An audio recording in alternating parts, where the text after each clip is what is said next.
मैं आपको बताऊं, यदि आपसे संसार में सुखी रहना है और कोई मार्ग नहीं है तो भागवत का एकादश स्कंद आप अध्ययन करो, सुनो, भगवान से सुनो।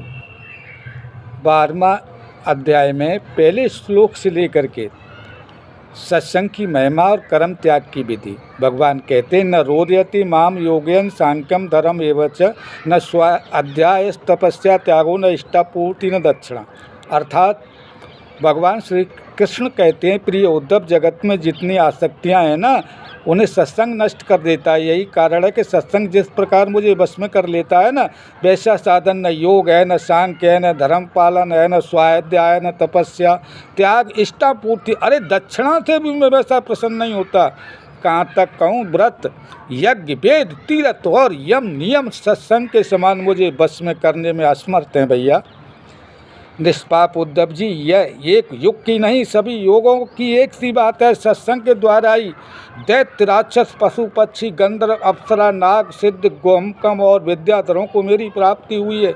मनुष्यों में वैश्य, शूद्र, स्त्री और अत्यंजयी आदि रजोगुणी तमोगुणी प्रकृति से बहुत से जीवों को मेरा परम पद प्राप्त किया है। वृतासुर, प्रहलाद, बृहस्पति, बलि, बाणासुर, मय, दानव, विभीषण, अहग्रीव, सुग्रीव, हनुमान, जामवान, गजेंद्र, जटाऊ, तुलाधार, वैश्य, धर्मव्याध, कुब्जा, ब्रज की गोपियाँ, यज्ञ पत्नियाँ और दूसरे लोग भी सत्संग के प्रभाव से ही मुझे प्राप्त कर सके हैं भैया। इन लोगों ने न तो कोई वेदों का स्वाध्ययन किया था, न विधि पूर्वक महापुरुषों की सेवा उपासना ही की थी भैया उद्धव। इसी प्रकार उन्होंने बहुत से कोई व्रत नियम भी नहीं किया था और मेरी उपासना ही की थी। इसी प्रकार उन्होंने कृष्ण आदि व्रतों का कोई पालन भी नहीं किया था। बस केवल सत्संग के प्रभाव से ही वो मुझे प्राप्त हो गए। तो आप लोग क्यों नहीं अध्ययन करते हो? अरे और सुनो, आगे भगवान कहते हैं 8 में, गोपियाँ, गायें, यमला, अर्जुन आदि वृक्ष, अरे ब्रज के हिरण आदि पशु, कालिया आदि, ये तो साधन साध्य के संबंध में सर्वदाई मूढ़ थे। इतने ही नहीं, ऐसे ऐसे और भी बहुत से हो गए जिन्होंने केवल प्रेम पूर्ण भाव द्वारा ही अनायास ही मेरी प्राप्ति कर ली और कृत हो गए।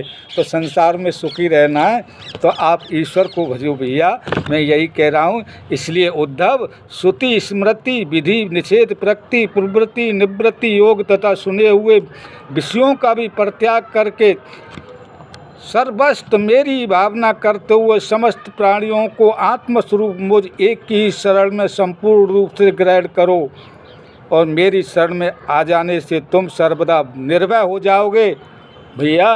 निर्भय होना है तो भगवान की शरण में जाओ। राधे श्याम।